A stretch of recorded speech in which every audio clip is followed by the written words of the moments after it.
So today we have a small group of 3 Ahmadis, Mr. Rizwan Merchant from UK, Mr. Rahmat from Indonesia, and Clem Edward from UK. They have got a lot of questions they would like to ask. Please.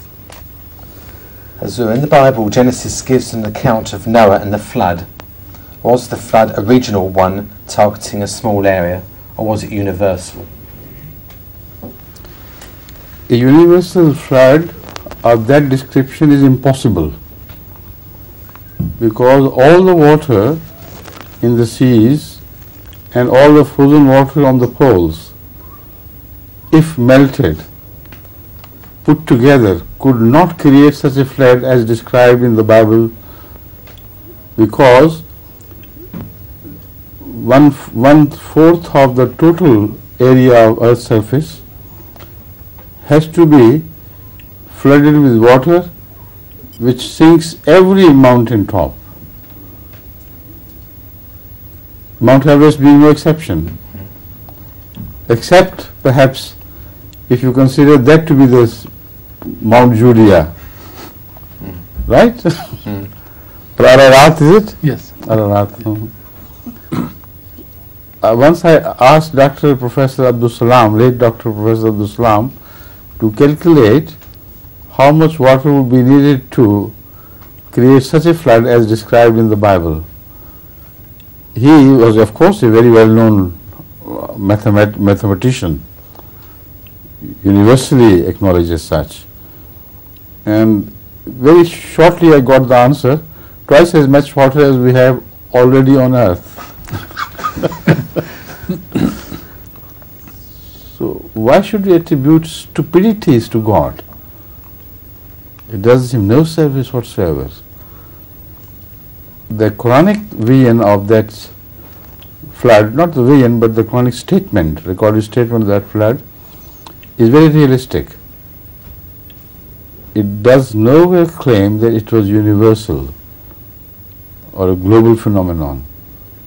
It just spoke of the people of Noah and a flood which inundated the area, the valley or whatever it was, where they dwelled. Right. Right? Thank you. Please. We know that we are not allowed to offer any prayer behind non-Muslim, non-Ahmadi I mean. But when we do so, non-Ahmadi blame us that we are creating separation. Like what? Creating separation. Creating separation. Separation. Divisions. Division. Yes. Who has created this separation? So they very blame important question. us. Yeah, they blame us. No, but yeah. you should know. Yes. Before Ahmadiyyat came into being, Yes. what did they do? I see. What is the official edict about their people belonging to their sect saying their prayers behind other imams? So for the time being, forget about Ahmadiyyat and return to the history of Islam spread over 1300 years from the time of Ahmadiyyat backwards, right? Yes. And you will find such edicts and such intolerance in matters of mutual relationship between sect and sect as an Ahmadi could not even dream in his most violent nightmares.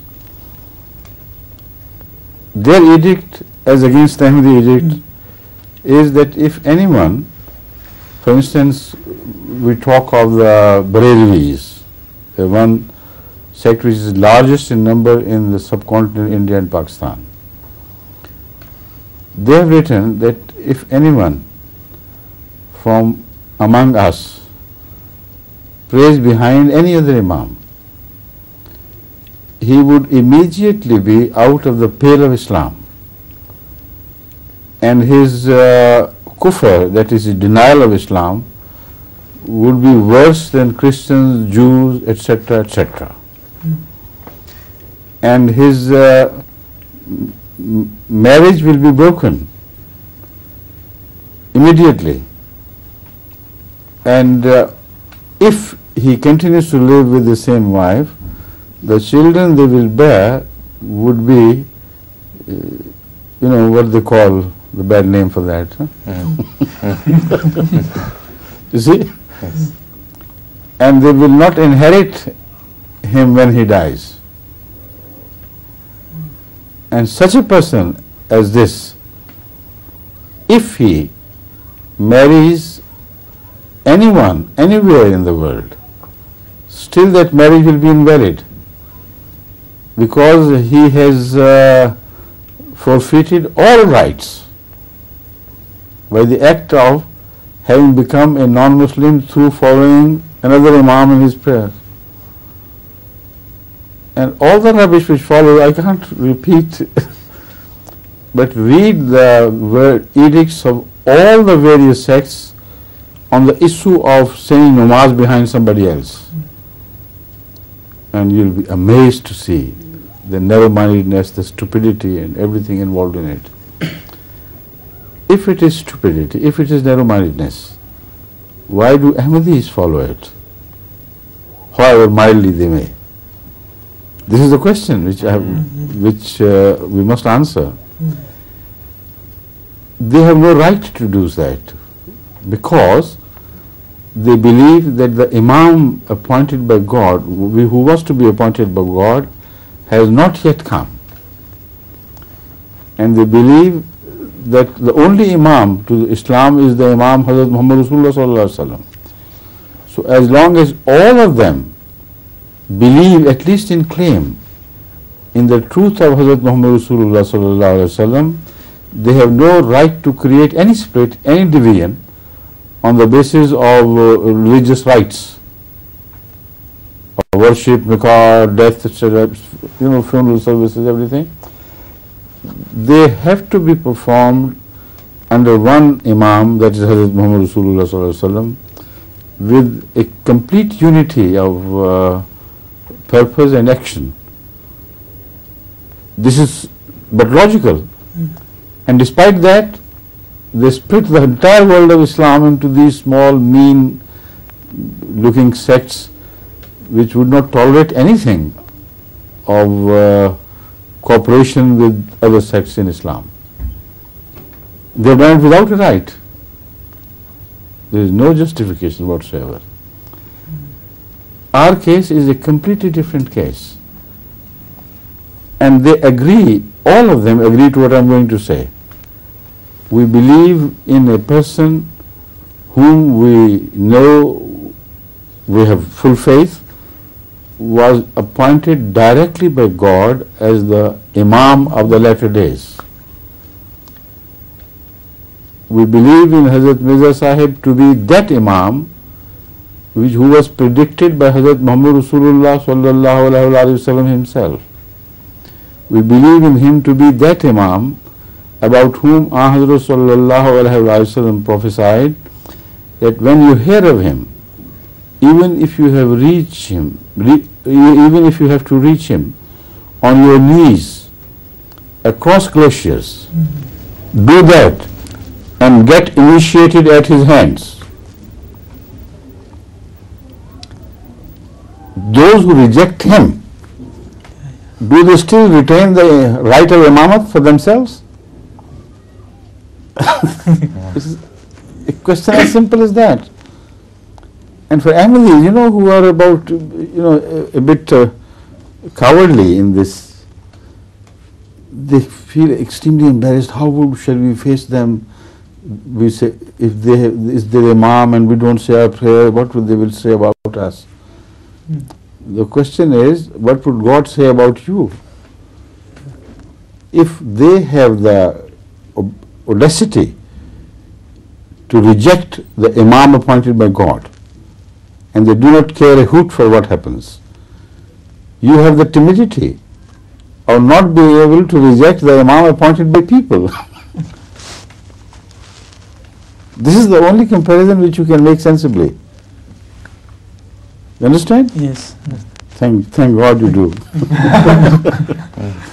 Now, I have written a book, small booklet. In fact, long ago I wrote it when I was in Waqf-e-Jadid, which was entitled, Why do not Ahmadis say their prayers against the non-Ahmadis?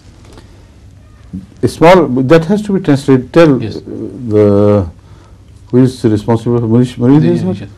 We have it translated into Indonesian, into English, every language. In English, I know it is translated, but it has to be widely distributed, because nowadays we are gaining converts to the tune of hundreds of thousands.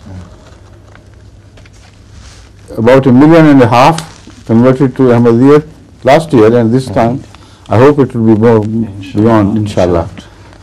So they are innocent people, they don't know what and why.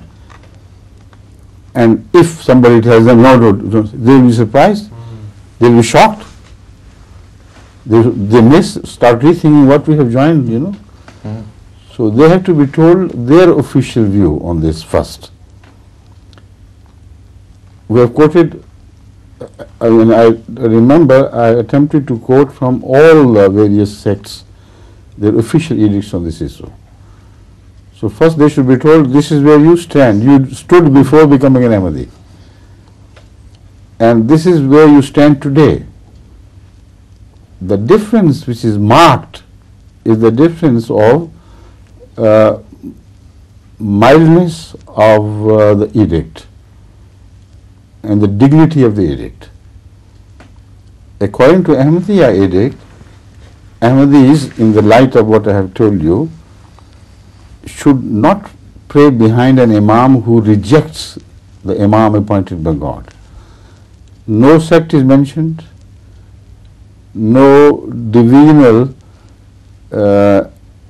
titles are mentioned. All that is mentioned is whoever rejects the imam. It is not non-Ahmadi. That is not the issue involved. Even if there is a non-Ahmadi who openly and publicly says that I believe that he was appointed an imam by God, but I have no courage to follow him, still you can say your prayer behind him. So it's not a parochial issue of belonging to your sect or not belonging to your sect. It's a matter of principle. If somebody says in private, yes, I believe Hazrat Islam would not have such nonsense. If he is afraid of the people more than God, then such a man forfeits his right to be imam. He must have this courage of publicly announcing that, look here, I believe that Hazrat Mirza Sahib was not false, was not untrue. Whatever he said, I don't go into the detail, but I believe whatever he said when he attributed Wahi, Ilham, revelation to God, he was right. And that is all. Such a person is not debarred from leading a prayer which Ahmadis can join. Right? But now what is to be highlighted is the nature of their edicts and their contents. We say he can't, and if he does, he will still remain a Muslim. He may still call himself an Ahmadi, but he will break his ties with the Ahmadiyya institution of Khilafat. He will no longer be counted within the Ahmadiyya institution of Khilafat. What a fair judgment it is. You see, no punishment is advised, no caution of whatever nature. But read the edicts of the others, and then you will be amazed to see things, unimaginable things. They lose their right to inherit their fathers. Their children lose their right to inherit them. And what is further said, and you will be amazed to hear what I'm going to tell you, an edict by no less a person than the greatest Imam of modern times of the Brelvi sect, which is the largest number in the subcontinent, Ahmad Raza. He says that if such a person as this even marries a beast, a bitch or anything, and bears children out of that, still that marriage will be null and void, and the children which are born to him by that beastly mother would not have a right to inherit him. This is the, utter darkness of ignorance from which Hazrat Masih Maud Islam has drawn you back into the light of Hazrat Muhammad Rasulullah Sallallahu Alaihi Wasallam. Please. A little question on the back of that. I mean, this is not one of the questions that I have. Yes, yes. But it's just that when I went to Pakistan, you heard all the azans, and it was, you're compelled to think congregational prayer. The azans are being said, but it's a bit difficult. You've got to say to yourself, who's the azan? The azan is for the imam of non-Ahmadi sect. No, for you it's not at all difficult. The problem is for them. Yeah. You see, you don't realize that the problem is not for us, because we know the Ahmadi mosques very clearly, and the way you bear yourself, you are recognized as an Ahmadi. Even if you go to Pakistan as you are attired today here in England, they will recognize.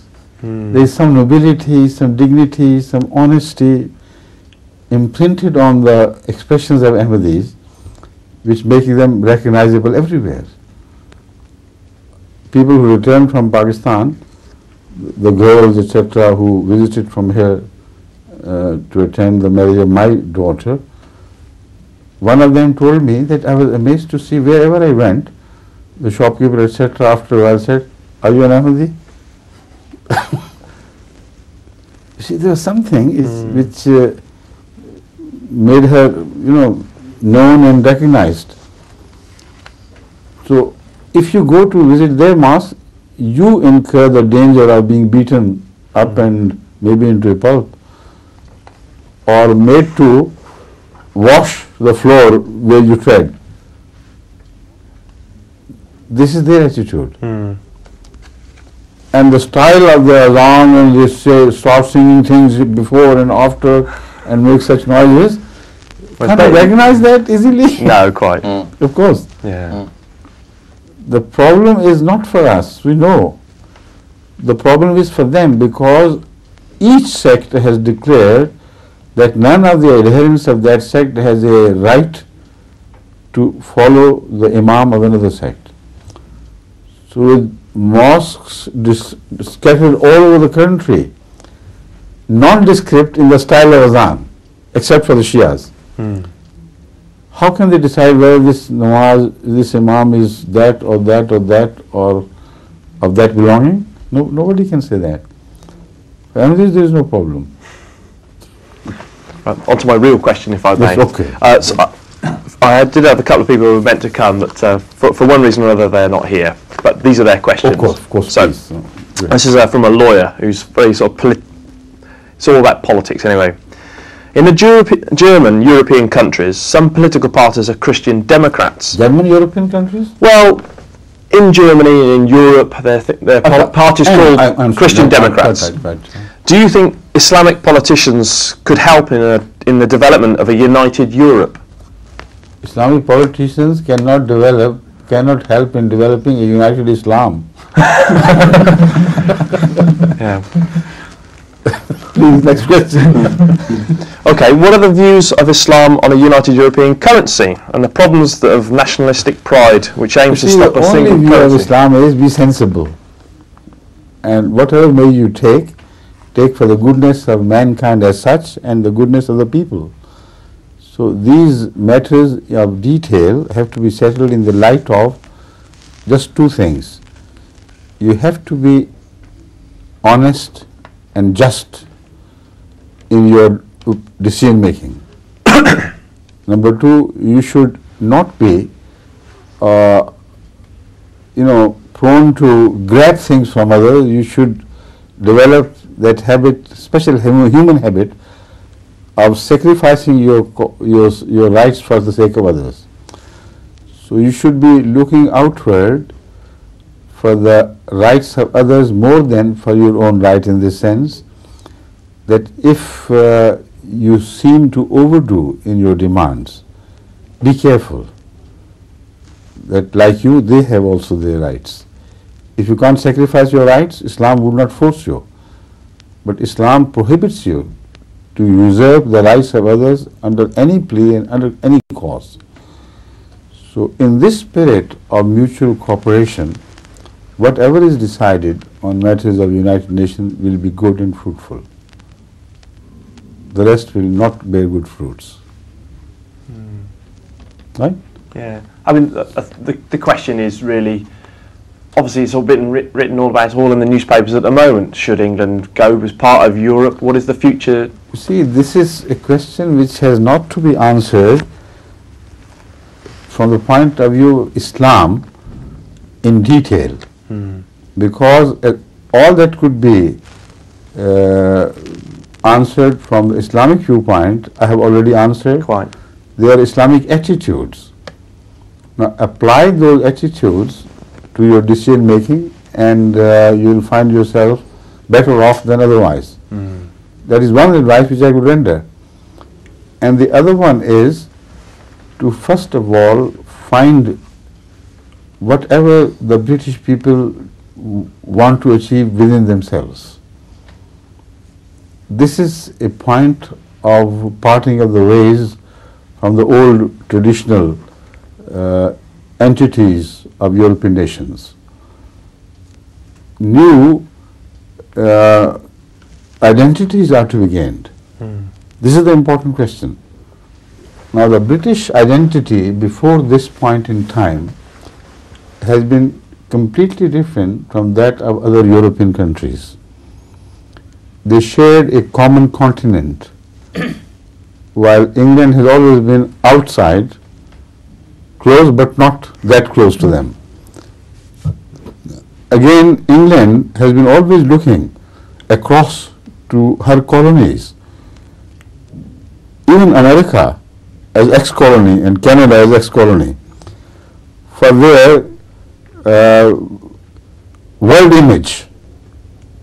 This is Britain, though small, yet big enough to be extended to Americas on the one hand and to Hong Kong on the other, and so on and so forth, China, etc.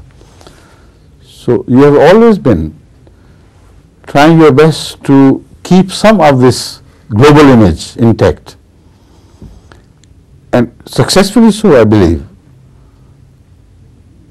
to a great degree, until the time when Mrs. Thatcher completely subjected you to the, or practically subjected you to the supremacy of Americans, which was not liked by every British, which was not, the ideal of every British. So I could see, this underlying discontent and displeasure at what was happening. But I believed from that perhaps Mrs. Thatcher personally was convinced that our future lies not in Europe, but in our traditional relationship with the Americas and other colonial powers. Yet she could not decide to be completely broken from Europe. So the policies which the Conservative government has been following ever since have changed only a little bit, but basically they remain the same. They want to preserve their image of superiority over Europe by claiming the first right of friendship, preferential right of friendship with Americas and things. And the Europeans are aware of all this. They want to rub it in on you. Look here, no more of old identities. You want to join us? Join us by taking a bath, baptisma, and then join us shedding all the previous complexions, and join us as a member of the European community, as one member. This is a very bitter cup for the British to take, to swallow. This is exactly what is creating all the problems. So first resolve what you have to gain and what you have to lose, and decide it on this issue. I have seen some debates on television and this and that in the newspapers, but really I pity those who forget the basic issue and involve in the secondary questions. all they are wasting their time is the secondary issue or issues which evolve from the basic question which I have just discussed threadbare before you. The whole nation should be told, look here, this is the loss and gain statement. You have to forget and bury your past image after you join the community whole hog. And these will be your gains, and that would be the big loss. And if you want to retain the old British image of global supremacy and excellence, then forget about the material gains. Try somehow to survive with Europe as a friendly partner, not partner but as a friend. But already you have taken half measures forward. This is the problem. How to retrieve your steps. So these issues should be discussed exactly as I am discussing here. Right? Thank you. Thank you. Please. It is said that women are equal in the sight of God, Yes. and that they have but they do have a different role to play. Are there any limitations in social, political, religious, and spiritual lives? This issue should be taken in a broader concept than just the human concept. Every creation of God is equal to Him, to every other creation, as far as the rights of the created is upon the Creator. He has created everything with a specific design and characters and qualities and trends, instincts, etc., etc. He must fully respond to these requirements. If he fails to do it, he is not a perfect creator. So within the scope of each species, God has to be absolutely just. And he can't say this is the smaller species, that is the higher species, and the requirements of the higher species should be met with, not the requirements of the lower species. So that is the meaning of equality. An amoeba can be perfectly happy within the environments of the filth where he lives and spends all, or it lives and spends all its life. Imagine the happy amoeba being drawn from filth and put into the English egg pudding. You know, that you would find it so alien to its taste, so horrible it would be like removed from heaven to hell. So this is God. This is the meaning of equality.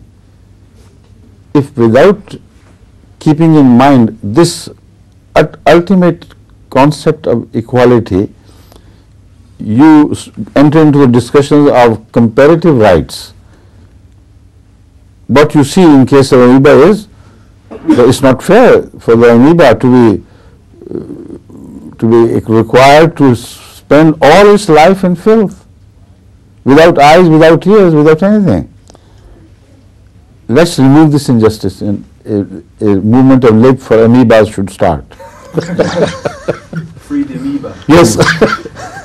And transfer his habitat from filth to the excellent chocolates and things which you can create, you can cook. Now, this is why I said this is the basic issue. If there is a difference of constitution, that difference can be within the species or outside the species. If it is within the species, still it is a difference. And God cannot shut His eyes to that difference. If He does, this will be inequality, not otherwise.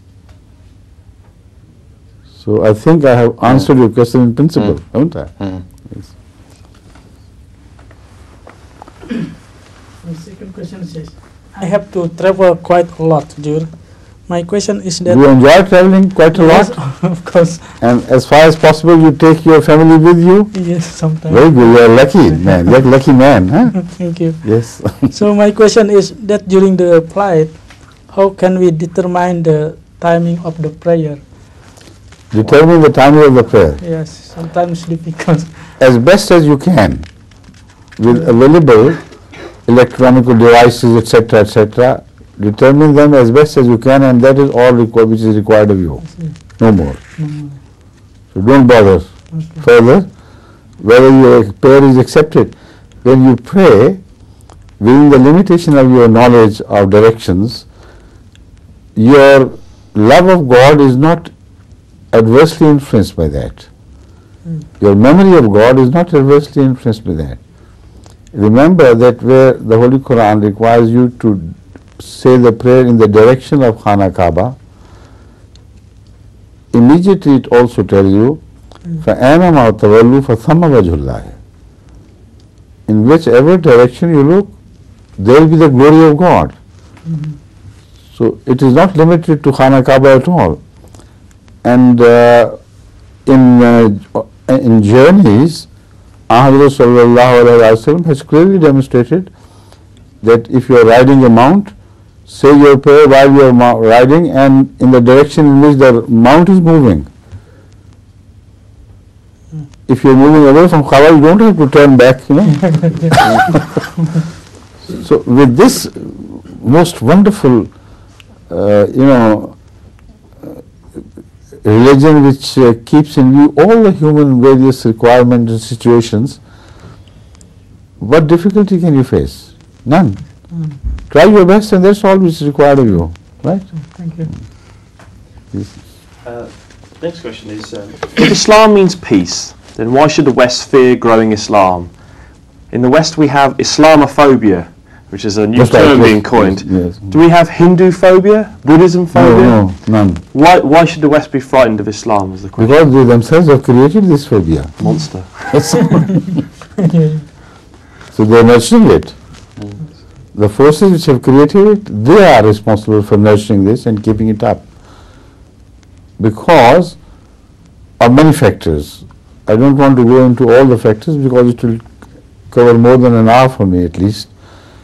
But one thing I must say in answer to this question is that one of the reasons why they do it, for that the Muslim people are themselves to be blamed, and the religious clergy and political governments of different countries.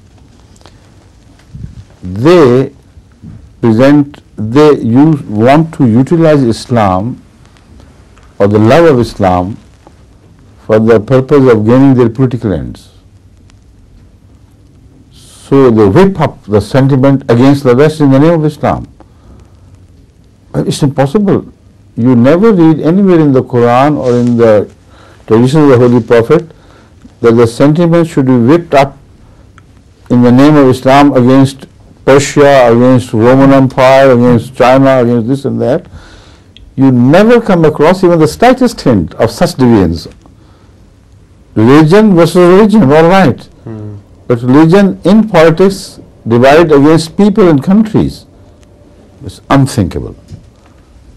So because the Muslims have committed this folly to gain their ulterior motives in the name of Islam and to deceive their own public. So the image which is put across, which is sent across Europe and the free countries, is that from therein lies the danger.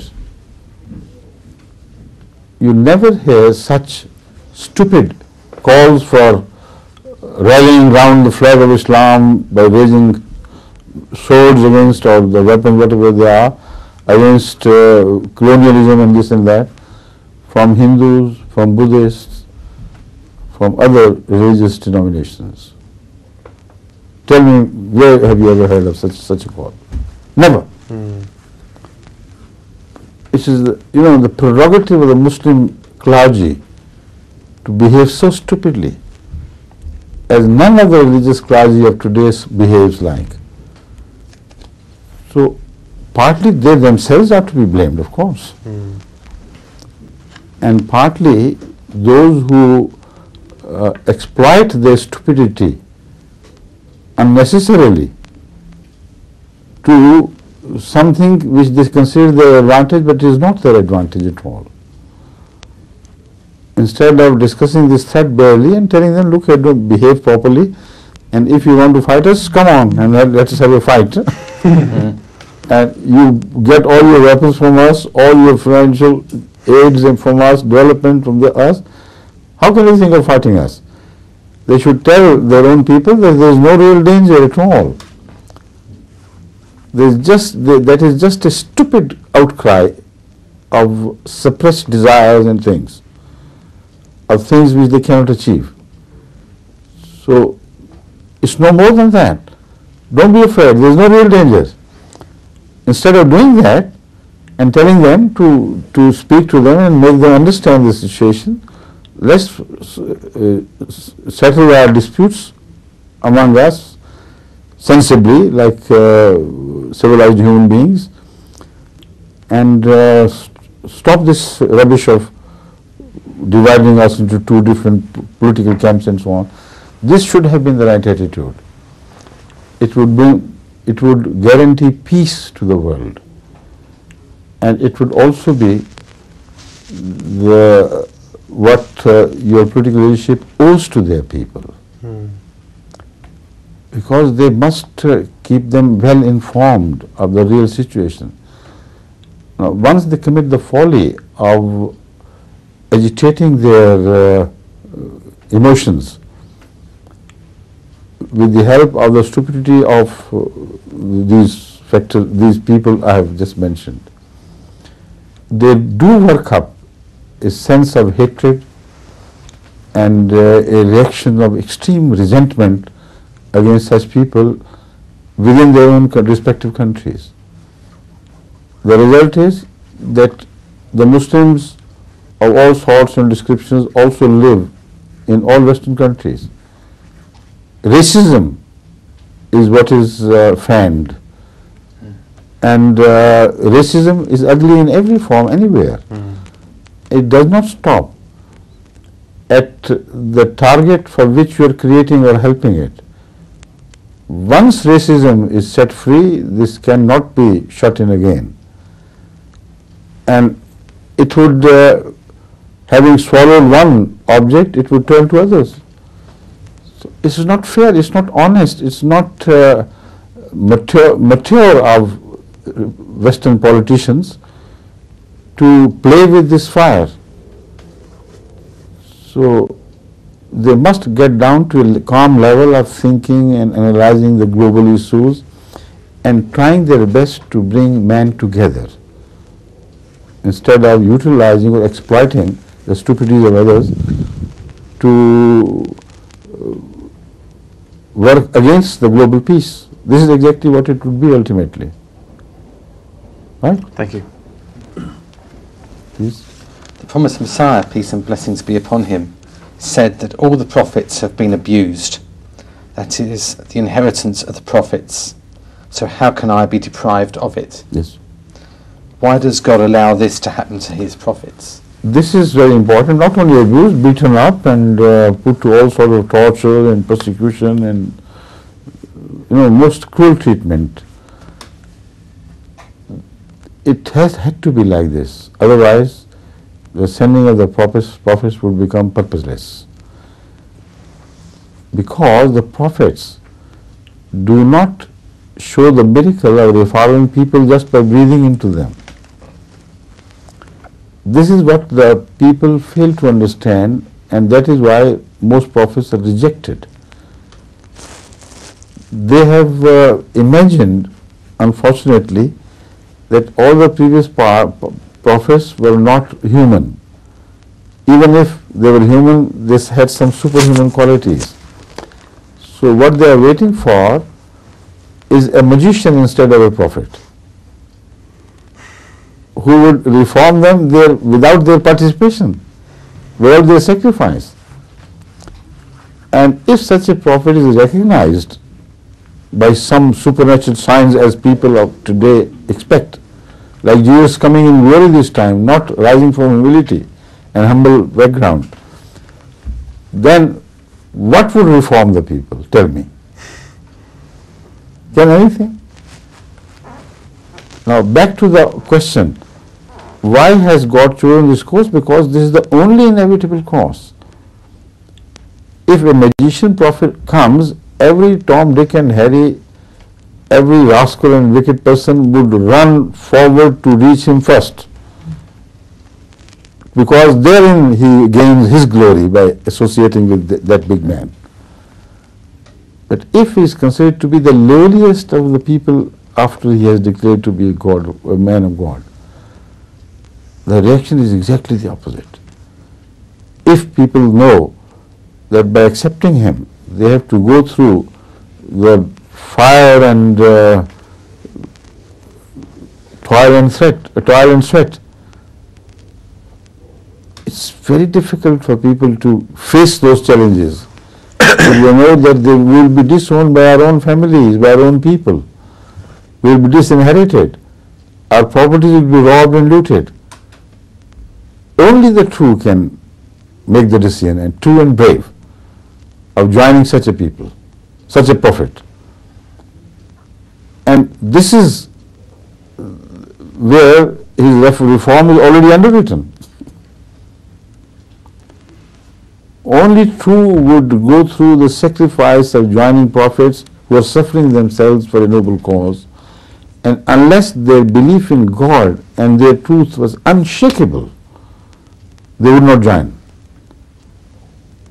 And to see themselves rejected entirely by the powerful people of the world, grow from strength to strength, despite all this, is the ultimately proof of their being on the right path and God being at their back.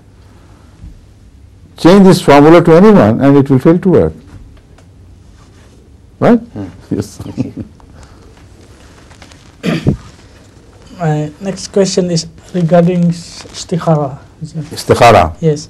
After doing This is very popular in Indonesia. Yes. Yes, I know. So after doing istikhara, when I see some dream, sometimes it is very difficult for me to understand what is the message. So yes, I'm coming to that. So what should I do? You should not do istikhara. Without a purpose, without a meaning. You know, istikhara has been completely misunderstood and misemployed by many people today, and mostly by Ahmadis, because the rest do not care for istikhara at all anyway. We Ahmadis are so dedicated to God, and we know in His day-to-day guidance and care of human affairs that we seek His blessing of guidance in the matters which are important to us. This is the purpose of istikhara. But the way it is carried out is not the way it was carried out at the time of Hazrat Muhammad Rasulullah sallallahu alaihi wasallam. So it will not be fruitful. The purpose may be good, but the method also has to be right. Now, I don't read anywhere in traditions of Hazrat Muhammad Rasulullah sallallahu alaihi wasallam that whenever you are contemplating the issue of marrying your daughter with someone, start istikhara and wait until you are shown something from God. Mentioned nowhere. What he advises you is to be honestly, to attempt honestly to find out if the person with whom you are proposing to marry your daughter is truly religious and noble and believes in God and acts righteously. If morally he is honorable and distinct from the rest, always go for that preference. Consider all other things as comparatively meaningless and trivial. His family belonging, his wealth, his physical charms, etc., should all be relegated to a secondary stage. Now, if you have to decide between two different, wooers, or your daughter, then if they are equal in this, then go for kufr. That is the second advice. Kufr means that the general background of the person and the way of life and the style of life should be as close to your family as possible. If they are similar, then you can cope better. Otherwise, despite the piety, these pinpricks will continue to hurt both sides, because one has a different style, different objectives, different preferences, and the other has different, within the scope of religion, of course. Then it will become very difficult to cope. I have seen some women seek divorce, and that divorce was granted to them on the plea that my husband has some eating habits, which is so obnoxious to my taste. Daily I have to suffer at breakfast, at lunch, at dinner, and he is incurable because it is inbred in him. And the divorce was granted. So these small things fall under the category of kufr, the natural dispensation and likings and dislikings and hopes and aspirations, etc. They should be as much alike as possible. Now, the istikhara, which is done in Ahmadiyyat from the time of Hazrat Masih Maud is done after this, not before this. Once you are happy that these things are all right, then what you pay for is not for a definite dream. Then what you pay for is, God, as far as I could judge, I have done my best and I think this is the right choice. I don't know the rest. Please help me. If this proposal is bad ultimately, then somehow stop it or show me clearly that this is not good for you.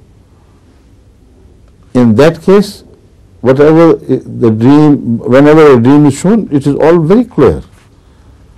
Or something happens which breaks the proposed marriage, beyond your own,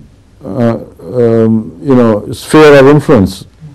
Things happen outside your sphere of influence and the marriage is broken. The proposed marriage is broken. This is the true way of marrying, and perhaps it is in this context that you have been doing istikharas. Is that right? Yes. Thank you. Correct. Recently in the newspapers we've seen cloning coming through, Yes. clone the sheep. Can there be any good to be gained from scientist games such as this? None whatsoever. The only thing which can unfortunately happen is the disaster for which they must wait. You see, the purpose of preservation of species is achieved by the creation of two sexes and conjugation, and all the human pleasure hinges around this pivotal design of God. Family is created through this.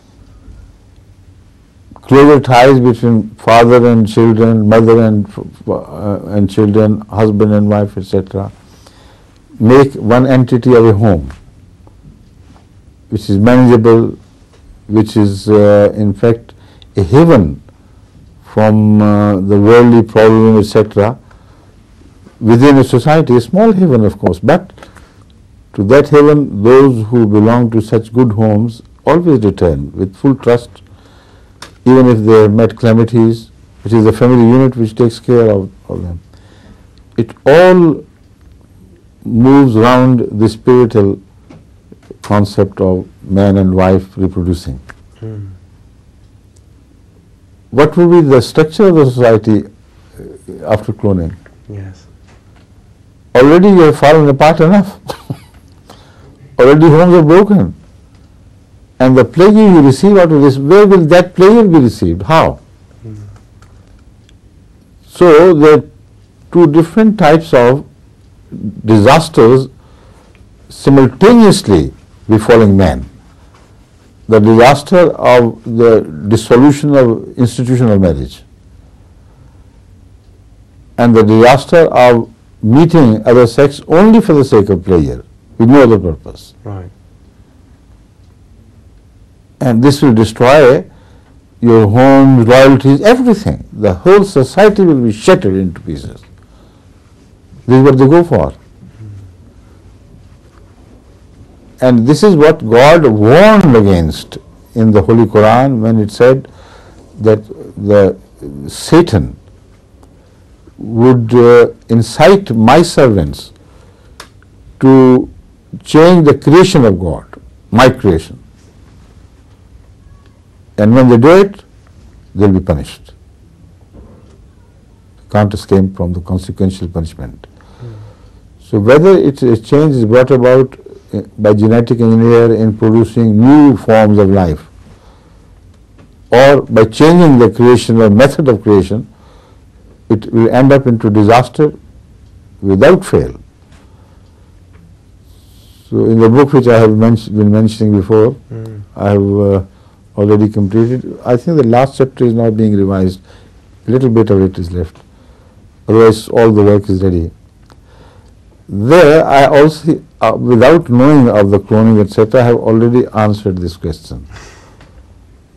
I warn the mankind that if you disregard the Quranic warning of not interfering, or the consequences of your interference with the creation of God, you may create genetic slaves which will begin to rule you.